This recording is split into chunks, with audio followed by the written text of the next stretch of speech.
பாருங்க மக்களே, கீரை விதைச்சாச்சு, தண்ணி விடுறாரு. இது அப்படியே இது மேலே மூடாமல் விட்டோம்னா விதைகள் எல்லாம் மேலே வந்துடும். அதுக்காக தான் இது வந்து மேலே ஒரு மூடி போட்டுட்டு தண்ணி தெளித்து விடுறாரு. ஆமாம், இது வந்து இது ஒரு 2-3 நாள் 4 நாள் மேலே முளைச்சி வர வரைக்கும் வந்து நம்ம இந்த மூடி வச்சு தண்ணி விட்டோம்னா கீரை நல்லா முளைச்சி வந்துடும்.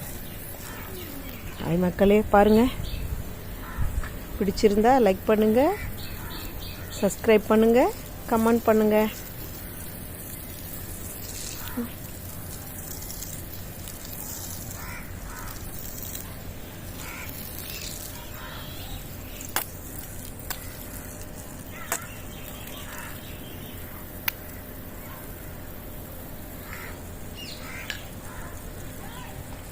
அரைக்கீரை, முளைக்கீரை, சிறுகீரை, பாலக்கீரை, 4 விதமான கீரைகள் போட்டிருக்கோம்.